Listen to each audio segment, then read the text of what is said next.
वचन के अनुसार परमेश्वर किसी से भी भेदभाव नहीं करते और सबसे एक जैसा ही प्यार करते हैं।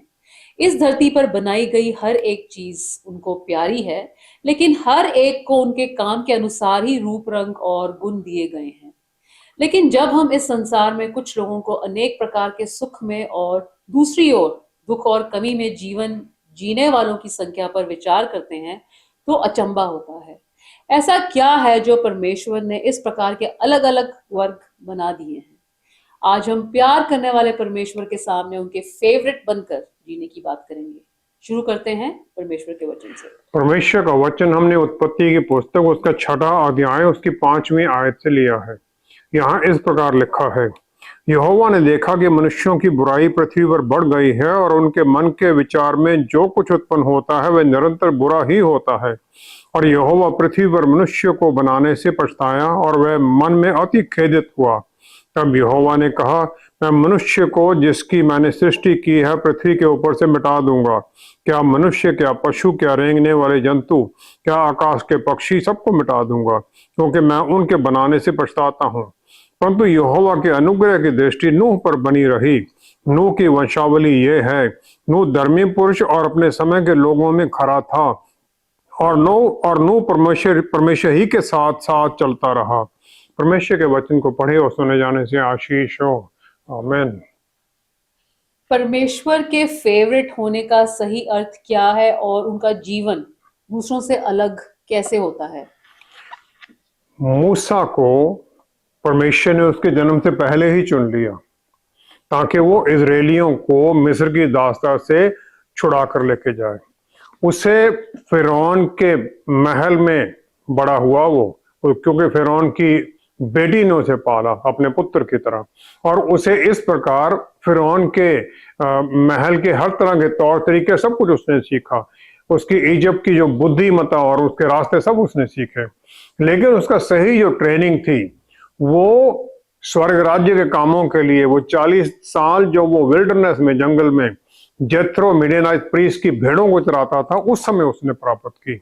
लेकिन जब उसने क्रोध में उस चट्टान को 2 बार पानी के लिए डंडे से मार दिया, उससे बात करने की बजाय, क्योंकि परमेश्वर ने उसे बात करने के लिए बोला था, तब परमेश्वर ने उसे अपने लोगों को उस प्रॉमिस्ड लैंड में ले जाने से रोक दिया। गिनती 20 अध्याय 11 से 13 के अनुसार। व्यवस्था विवरण 3 अध्याय 25 से 26 आयत में हम देखते हैं इस इंसिडेंट, इसके बारे में बात करते हुए उसने अपने लोगों को उनसे विदा होने से पहले ये बता दिया कि उसने परमेश्वर के सामने प्रार्थना क्या की थी। इसलिए मुझे पार जाने दे कि यर्दन पार के उस उत्तम देश को, अर्थात उस उत्तम पहाड़ और लबनान को भी देखने पाऊं। तो परमेश्वर ने फिर उसे अपने क्रोध में ये बता दिया, उन्होंने कहा, बस कर, इस विषय में फिर कभी मुझसे बातें ना करना। मूसा ने ये इजरायली लोगों को बता दिया। और ये जो एक इंसिडेंट था, एक ही घटना थी, उसकी मिस जजमेंट, उसने प्रॉपर परमेश्वर की बात को नहीं सुना, उनके वचन को नहीं सुना, और उसके कारण उसे ये सजा मिल गई। लेकिन व्यवस्था विवरण 34 से 5वीं 6वीं आयत में हम देखते हैं परमेश्वर ने उसे छोड़ नहीं दिया। उसे उन्होंने उस प्रॉमिस लैंड की पूरी भूमि दिखा दी जो इजरायली लोगों को मिलनी थी। व्यवस्था विवरण 34 अध्याय उसकी 5वीं 6वीं आयत में हम देखते हैं, तब यहोवा के कहने के अनुसार उसका दास मूसा वहीं मोआब के देश में मर गया, और उसने उसे मोआब के देश में बेतपोर के सामने एक तराई में मिट्टी दी, और आज के दिन तक कोई नहीं जानता कि उसकी कब्र कहाँ है। परमेश्वर ने उसे वो सब जगह दिखाई, फिर परमेश्वर ने उसकी कब्र बनाई, उसे दफना दिया, क्योंकि वो परमेश्वर का चुना हुआ जन था। और उसे परमेश्वर ने इजरायलियों को प्रॉमिस लैंड में ले जाने तो नहीं दिया, लेकिन उससे कहीं अधिक उसे आशीषें मिल गई। व्यवस्था मूसा को दी गई थी माउंट सनाई के ऊपर, और वो उसकी बारीकियां समझता था। लूका 9वां अध्याय उसकी 30-31 आयत में हम देखते हैं कि रूपांतरण के समय प्रभु यीशु के सामने मूसा और एलिया नबी आते हैं। मूसा व्यवस्था को की तरफ से है और एलिया नबी नबियों प्रॉफिट्स की तरफ से है जो परमेश्वर ने भेजे थे। और दोनों अलग अलग तरीके से इस धरती से उठाए गए थे, लेकिन हर एक में परमेश्वर का हाथ क्लियर दिखाई देता था। निर्गमन 33 की 18 से 20 आयत में, निर्गमन 33 की 18 से 20 आयत में हम देखते हैं कि मूसा ने प्रार्थना की कि मुझे अपना तेज दिखा दे, please show me your glory.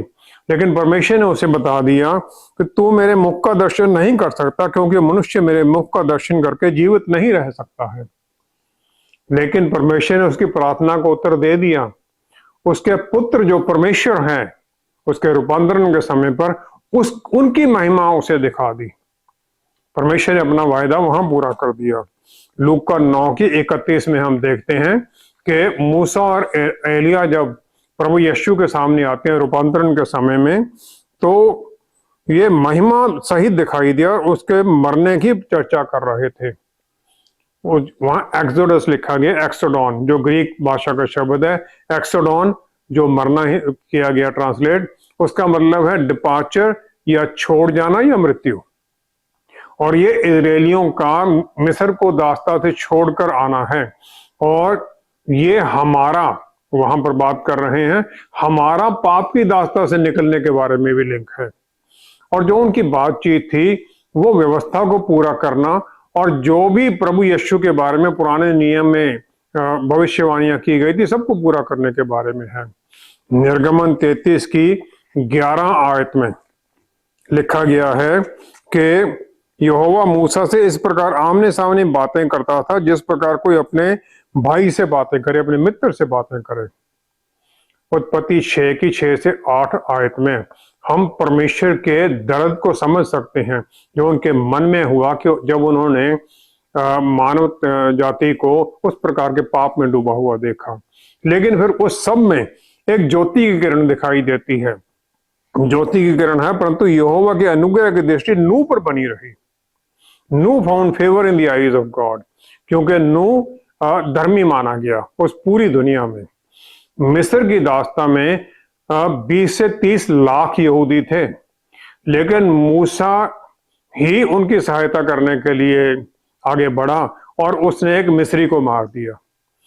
उसने फिरौन के जो महल की आनंद था, खुशी थी, आराम था, वो उसने छोड़ दिया ताकि वो मिडियान में जाकर उस जंगल में चला जाए। और वहां पर परमेश्वर ने उसे ट्रेन किया ताकि उसके ऊपर पूरी तरह से निर्भर रहे और उन्हीं के ऊपर ही निर्भर रहे। वो जितने लोग धरती पर रहते थे, नूह को परमेश्वर ने चुना क्योंकि नूह धर्मी था और उसे फिर परमेश्वर ने वो आर्क या शिप बनाने की आज्ञा दे दी और वहां पर बनानी थी जहां धरती पर था, कहीं समुद्र नजदीक भी नहीं था।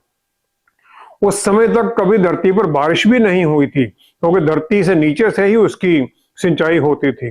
और जो जहाज उसे बनाना था उसका जो लंबाई थी 300 क्यूबिट्स थी, जो कि 450 फुट बनती है, और उसकी चौड़ाई थी 50 क्यूबिट जो कि 75 फुट है, और ऊंचाई थी 45 फुट 30 क्यूबिट। इतना बड़ा जहाज था जो कि 1 क्यूबिट का जो साइज है 18 इंच का होता, 1.5 फुट का। नोआ को किसी की सहायता नहीं मिली, सिर्फ उसकी पत्नी, उसके 3 बेटे और उनकी 3 पत्नियां, 8 लोग थे बस जिन्होंने ये सब कुछ बनाया। और उसे यह बनाने में 120 साल लग गए। लेकिन इतने लंबे समय तक उसने अपने परिवार को, अपने आप को मोटिवेट करके रखा ताकि जो चारों तरफ लोग उसको तंज कस रहे होंगे कि तू यहां पर कहां बना रही है जहाज, लेकिन उसने अपनी एकाग्रता बनाए रखी और वो आगे बढ़ता गया। इसी प्रकार हम आगे देखते हैं कि प्रभु यीशु ने चुना पतरस, एंड्रू उसका भाई, यूहन्ना और याकूब उसका भाई। वो कोई और नॉर्मल फिशरमैन नहीं थे, उनका बिजनेस था, उनकी अपनी किश्तियां थी। लेकिन प्रभु यीशु मुक्तिदाता की आवाज के ऊपर सब कुछ छोड़कर वो उनके पीछे हो रही है। और यूहन्ना 15 की 16 आयत में हम देखते हैं हर एक विश्वासी को परमेश्वर ने खास तौर पर चुना है क्योंकि हम अपने पाप के अंधेरे में, अंधेपन में उन्हें चुन भी नहीं सकते थे, हम उनकी तरफ मुड़ भी नहीं सकते थे। लेकिन मूसा और नूह और बाकी इस प्रकार सब लोगों को परमेश्वर ने उन सब में फेवरेट क्यों माना? अब्राहम को चुना क्योंकि उसके अंदर एक खास इच्छा थी परमेश्वर को जानने की, उस रचयिता को जानने की, जो कि पूरी धरती को जिसने सब कुछ बनाया है, जिसके कारण सब कुछ जीवित है। परमेश्वर सबको बुलाते हैं, लेकिन उसकी भेड़ें ही उसकी आवाज सुनती हैं, यूहन्ना 10:26 के अनुसार। जो चुने हुए हैं वो इस दुनिया में कुछ फर्क डालने के लिए चुने जाते हैं, जिस प्रकार मूसा को, नूह को और जो चेले थे और जितने हम विश्वासी हैं, सबको खास तौर पर चुना गया है ताकि हम कुछ खास काम करें। दूसरों को वो इम्पॉसिबल लगेगा, लेकिन हमें वो सब कुछ करना है पवित्र आत्मा के बल के अंदर, इसलिए हम चुने जाते हैं और यही हमारा काम भी है। परमेश्वर के फेवरेट होने से क्या आशीष मिलती है और ये कैसे आती है? मूसा और नूह ने सुपर नेचुरल आशीषें पाई, जिसमें बल और अद्भुत तरह के काम परमेश्वर के राज्य के लिए उन्होंने किए। भजन संहिता 5:12 में परमेश्वर अपनी आशीष उन लोगों पर डालता है जो चुने हुए हैं और उनकी ढाल बन जाते हैं। दाऊद परमेश्वर को एक अच्छा चरवाहा कह देता है, जो उनकी हर जरूरत को पूरा करते हैं और उनके दुश्मनों से उन्हें सुरक्षा देते हैं और अनंत काल का जीवन भी उसे मिलता है। नए नियम में प्रभु यीशु के द्वारा पापों की माफी मिलती है, अनंत काल का जीवन मिलता है और पवित्र आत्मा परमेश्वर हमारे अंदर आ जाते हैं। और ये यिर्मयाह नबी को जो वायदा किया गया था 31 की 33 आयत में, वो पूरा हो जाता है। यिर्मयाह नबी को परमेश्वर ने बोला, मैं अपनी व्यवस्था उनके मन में समवाऊंगा और उसे उनके हृदय पर लिखूंगा और मैं उनका परमेश्वर ठहरूंगा और वे मेरी प्रजा ठहरेंगे। यहोवा की ये वाणी है।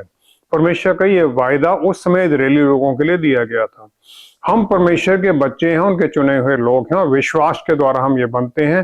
प्रभु यीशु की कुर्बानी और मुक्ति जो उनके द्वारा हमें मिलती है। तो है ना 10:10 में प्रभु यीशु ने वायदा किया हमें कि हम उनके ज्ञान और बुद्धि में चलते हैं और उसके द्वारा फिर हम अनंत काल का जीवन पाते हैं। तीसरा यूहन्ना 2 आयत में यूहन्ना रसूल, जिन्होंने के प्रभु यीशु के प्यार को अद्भुत तरीके से महसूस किया था, फिर उन्होंने सबको ये आशीष दे दी, मेरी ये प्रार्थना है कि जैसे तू आत्मिक उन्नति कर रहा है वैसे ही तू सब बातों में उन्नति करे और भला चंगा रहे। जैसे आत्मिक उन्नति हो रही है, इसी प्रकार तुम दूसरी बातों में भी तरक्की पाओ। शरीर भी तुम्हारा स्वस्थ रहे, प्राण भी तुम्हारा स्वस्थ रहे और हर तरह में तरक्की करते जाओ। ये उन्होंने वायदा किया। जो परमेश्वर के द्वारा चुने हुए आशीषित फेवर्ड लोग हैं, पहले तो उन्हें सुपर नेचुरल आशीषें मिलती हैं और अद्भुत तरीके से उनकी बढ़ोतरी होती है। और ये नहीं कि उनके सामने कोई किसी तरह के दुख नहीं आते हैं, लेकिन परमेश्वर उन्हें बल देते हैं कि उनको सबका सामना कर सकें और उसमें भी बल शक्तिशाली होकर निकलें।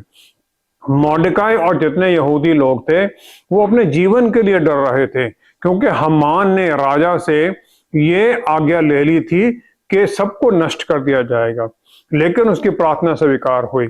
हामान को फांसी लगा दी गई और यहूदी बचा दिए गए। और इसके कारण हम देखते हैं प्यूरम का फेस्टिवल जो कि मनाया जाता है, अभी ये मनाया गया है। एस्थेर 8वां अध्याय 15वीं आयत में फिर राजा ने उसे मॉर्देकाई को ऑनर किया उसे, और फिर यहाँ लिखा गया, तब मॉर्देकाई नीले और श्वेत रंग के राजकीय वस्त्र पहने और सिर पर सोने का बड़ा मुकुट धरे हुए और सूक्ष्म सन और बैंगनी रंग का बागा पहने हुए राजा के सम्मुख से निकला और शुशान नगर में लोग आनंद के मारे ललकार उठे। जो चुने हुए लोग हैं वो इस प्रकार फिर आशीषित होते हैं। दूसरा है उन्हें स्वर्गीय आशीष मिलती है और परमेश्वर की हजूरी वो महसूस करते हैं, हर कदम पर हर परिस्थिति में उनके साथ होती है। दूसरा शमूएल 5वां अध्याय 22 से 24 आयत में हम देखते हैं, फिलिस्तीनी लोगों ने रिफेम की घाटी में अपने आप को राजा दाऊद और उसकी सेना के साथ युद्ध के लिए लगा लिया। परमेश्वर दाऊद की प्रार्थना सुनते हैं और फिर उसको जीतने का सिर्फ तरीका ये नहीं बताते हैं, उससे स्वर्गीय सहायता का भी वायदा कर देते हैं। फिर उसे वो कहते हैं, जब तूत के वृक्षों की फुनगियों में से सेना के चलने की सी आहट तुझे सुनाई पड़े, तब ये जानकर फुर्ती करना कि यहोवा फिलिस्तियों की सेना के मारने को मेरे तेरे आगे अभी पधारा है। ऊपर टहनियों में चलने की आवाज सुनाई उसे देनी थी और दाऊद ने वो किया। तीसरा है, वो स्वर्गदूत उन्हें संदेश लेके आते हैं, स्वर्गदूत परमेश्वर का संदेश लेके आते हैं। लूका पहले अध्याय में हम देखते हैं जकारिया जो प्रीस्ट है और मरियम जो प्रभु यीशु की माता हैं, उनके पास गैब्रियल स्वर्गदूत आता है और जो उनके अद्भुत आशीषों का संदेश लेके आता है। लूका पहला अध्याय उसकी 28 आयत में हम देखते हैं, पहले की 28 में स्वर्गदूत ने मरियम के पास भीतर आकर कहा, आनंद और जय तेरी हो जिस पर ईश्वर का अनुग्रह हुआ है, प्रभु तेरे साथ है, प्रभु तेरे साथ है। कौन औरत है जो ये नहीं चाहती होगी उस समय के वो मसीहा की माता बने यहूदियों में। दानियल नबी 10वां अध्याय 2 से 11 आयत में दानियल नबी ने फास्टिंग किया और 3 हफ्ते 21 दिन तक वो फास्ट व्रत में था, कुछ नहीं खाया और वो प्रार्थना कर रहा था। और फिर उसे स्वर्गदूत ने आकर उत्तर दिया, उसने कहा, हे दानियल परमेश्वर के प्यारे जन।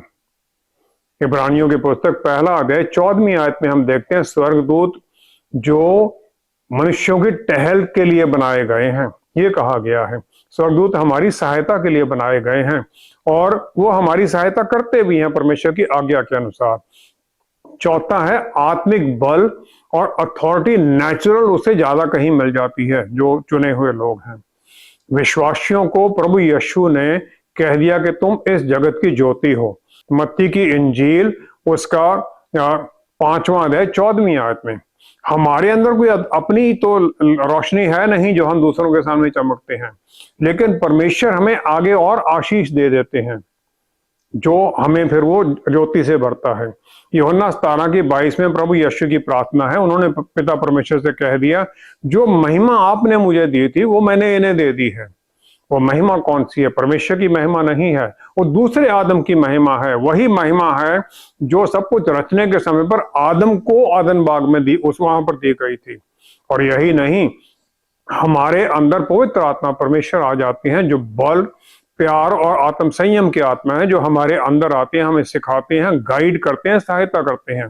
2 तीमुथियुस पहला अध्याय 7वीं आयत के अनुसार इन सब आशीषों के साथ फिर हर विश्वासी सुपर नेचुरल काम करने के लिए तैयार हो जाता है, और जो कि पेंटेकोस्ट के दिन से आज तक विश्वासी लोगों के जीवन के अंदर उनकी गवाही में यह सब जाहिर होता है।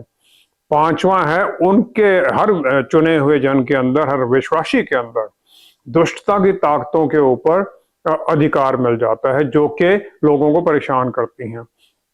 प्रभु यीशु ने पर्सनली इन डेमोनिक फोर्सेस और शैतान का हमला उन्होंने खुद एक्सपीरियंस किया था अपनी मिनिस्ट्री के दौरान। प्रभु यीशु के ऊपर शैतान ने, और टेम्पटेशन का भी, उन्हें जो टेम्पटेशन हुई थी उसमें भी उन्होंने देखा था।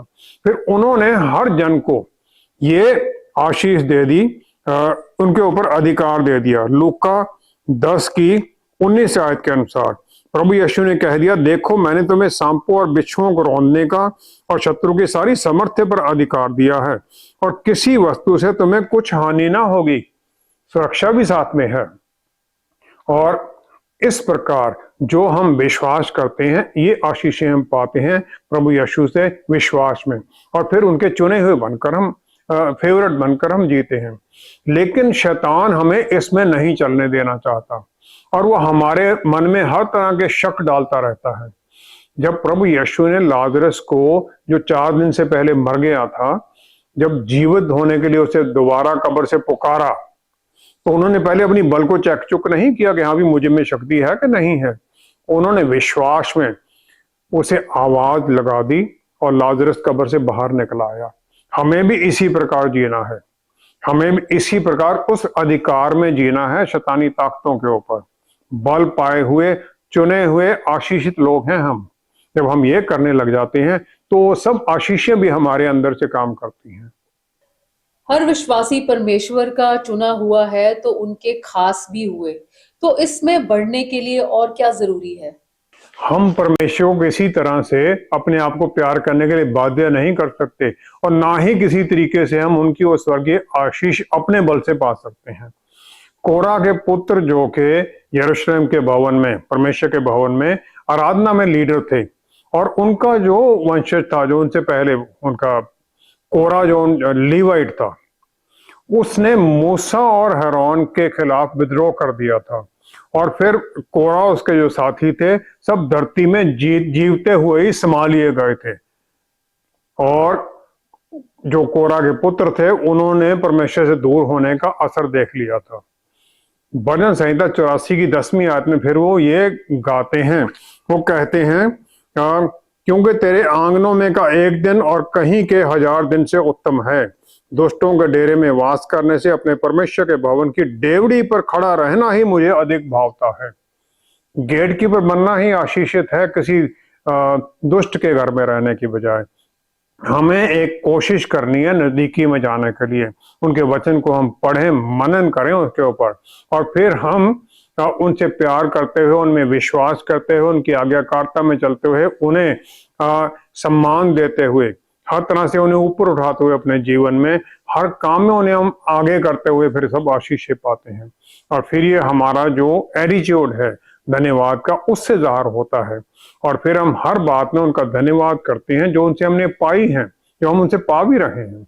भजन संहिता 37 की 4थी आयत में राजा दाऊद हर तरह के दुख सहने के बाद भी वो कह देता है, यहोवा को अपने सुख का मूल जान और वह तेरे मनोरथों को पूरा करेगा। मनोरथों को पूरा करेंगे जब हम उन्हें ही सुख का मूल जानते हैं। और जो चुने हुए लोग थे वचन में हैं, उनके अंदर भिन्न क्या था। उत्पत्ति 5वां अध्याय 24 आयत में हम देखते हैं, एनोक परमेश्वर के साथ साथ चलता था और वह लोभ हो गया क्योंकि परमेश्वर ने उसे उठा लिया। Enoch was taken by God, he was not. और एनोक कोई नॉर्मल डेथ नहीं मरा। उत्पत्ति 6 अध्याय 8वीं 9वीं आयत में हम देखते हैं, यहोवा का अनुग्रह की दृष्टि नूह पर बनी रही और नूह परमेश्वर के साथ साथ चलता रहा। साथ साथ चलना है, उनकी आज्ञाकारिता में चलना, और ये उनकी बातों से जाहिर हो जाता है क्योंकि नूह 120 साल लगा रहा वो जहाज बनाने के लिए, और उसने कभी समुद्र भी नहीं देखा था, ना उसे जहाज बनाने की कोई नॉलेज थी। पहला शमूएल 13 अध्याय 14वीं आयत में दाऊद 15 साल का ही था जब उसे चुन लिया गया सॉल को रिप्लेस करने के लिए, राजा बनने के लिए। और फिर शमूएल नबी ने सॉल को बता दिया, यहोवा ने अपने लिए एक ऐसे पुरुष को ढूंढ लिया है जो उसके मन के अनुसार है, और यहोवा ने उसी को अपनी प्रजा पर प्रधान होने को ठहराया है।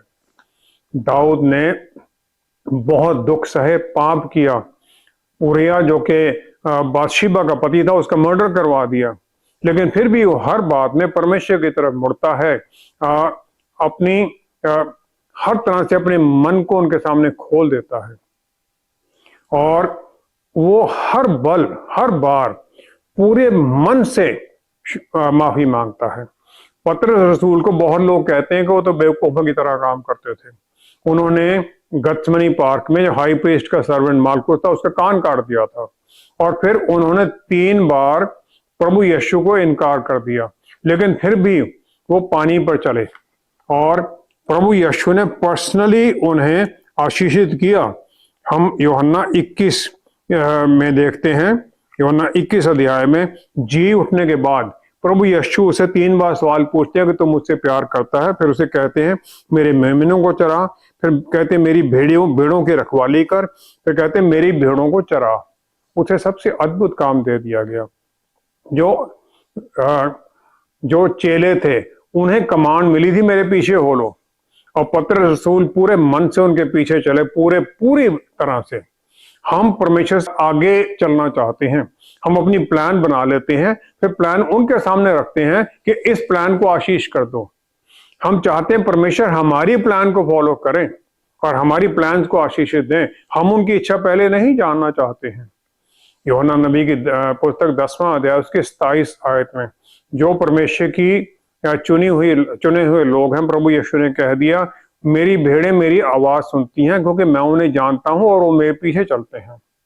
दूसरा कुरिन्थियों 5वां अध्याय 7वीं आयत में पौलुस रसूल, जो कि एक महान स्कॉलर है, अपोस्टल है, उसने एक और जो चुने हुए विश्वासी जो आशीषित लोग हैं उनके बारे में एक और बात कह दी। वो कहते हैं हम विश्वास, we walk by faith not by sight. जो दिखाई देता हम उससे नहीं चलते हैं, रूप से नहीं चलते हैं, विश्वास से चलते हैं। इब्रानियों के पुस्तक 11 अध्याय 1 आयत में विश्वास की परिभाषा है, जो हमने नहीं देखा वो उसका प्रूफ है। क्योंकि जो हमें दिखाई दे रहा है उसके लिए विश्वास की क्या जरूरत है, हमें मिल ही रहा है वो तो।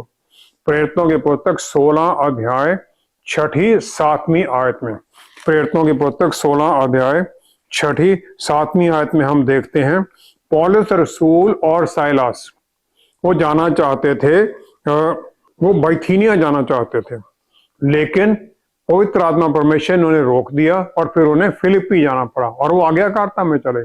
जो विश्वास में इस प्रकार चलते हैं वो परमेश्वर की गाइडेंस ढूंढते हैं और फिर उसके अनुसार अपना जीवन जीते हैं। हम परमेश्वर की इच्छा उनके वचन के द्वारा समझते हैं, जो पवित्र आत्मा परमेश्वर हमें अंदर से समझाते हैं, लेकिन हम बहुत बार उसे मानना नहीं चाहते। हम ये कहने लग जाते हैं नहीं, परमेश्वर तो मुझे ऐसे अच्छे काम के लिए रोक ही नहीं सकते हैं, ये तो दुष्ट आत्मा है जो मुझे रोक रही है। परमेश्वर अपने बच्चों को उतना ही प्यार करते हैं, और लेकिन फिर भी वो कुछ लोगों को अधिक देते हैं जो उनके पीछे चलते हैं। कोई भी किसी आदमी को ऐसे को कैसे विश्वास करेगा उसके ऊपर जो किसी भी तरह से अनरिलायबल है, जो उसे बताया गया उसको काम ही ना करे। वो यूहन्ना 14 अध्याय उसकी 23 आयत में हम देखते हैं, यूहन्ना 14 की 23 में प्रभु यीशु ने कह दिया कि यदि कोई मुझसे प्रेम रखेगा तो वह मेरे वचन को मानेगा और मेरा पिता उससे प्रेम रखेगा और हम उसके पास आएंगे और उसके साथ वास करेंगे। सिर्फ कंडीशन है परमेश्वर से प्यार करना, उनके वचन में चलना, उनकी आशीषित होने के लिए। कैसी अद्भुत आशीष प्रभु यीशु ने हमें दे दी है जो उनकी आज्ञाकारिता में चलते हैं। पिता और पुत्र हमारे साथ आकर वास करना चाहते हैं। प्रभु यीशु ने प्रार्थना में यह भी कह दिया था कि जो ये चुने हुए हैं ये वहां हों जहां मैं भी हूं, ताकि वो महिमा मेरी देखें। परमेश्वर चाहते हैं कि हम स्वर्ग में उनके साथ हों, लेकिन हमें ये सब पाने के लिए बस एक ही काम करना है, वचन को पढ़ना, मनन करना, आज्ञाकारिता में चलना। जब हम ये करने लग जाते हैं तो हर तरह से आशीषित होते हैं, फिर उनके वो फेवरेट हम बन जाते हैं। वो हमें फेवरेट बनाना चाहते हैं, तो क्या हम भी उनके फेवरेट बनना चाहते हैं? आइए हम प्रार्थना करें। पिता परमेश्वर, क्या ही धन्य है आपने हमें चुना, आशीषित किया, अपने प्यार से भर दिया, अपने प्यारे बेटे के द्वारा हमें मुक्ति दी, पापों की माफी दे दी, और प्रभु आपने हमें बल और शक्ति से भर दिया, आत्म संयम से भर दिया पवित्र आत्मा परमेश्वर के द्वारा। आप हमारे साथ वायदा करके हमारे साथ ही रहते हैं, हर दिन हमारे साथ हैं, हर कदम पर हमारे साथ हैं।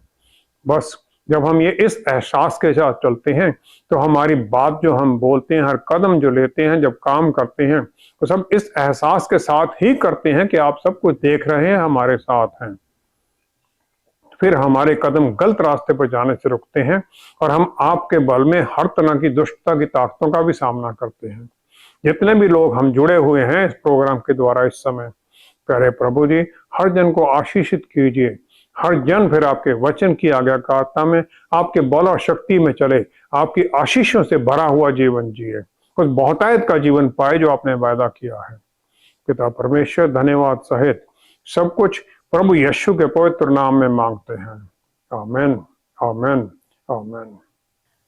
परमेश्वर उन्हें पसंद करते हैं जो उनके पास सदा कुछ मांगने के लिए ही नहीं जाते, बल्कि धन्यवाद करते हुए निकट होकर उनकी आराधना करते हैं। जब हम ऐसा करते हैं तो हर पल आनंद से भरा होता है और परमेश्वर का हाथ हमारे ऊपर आशीषों की वर्षा करता ही रहता है। जितना निकट हम जाते हैं उससे कहीं अधिक वो हमारे पास आते हैं। Thank you so much for watching. See you next time. Stay blessed. Shalom.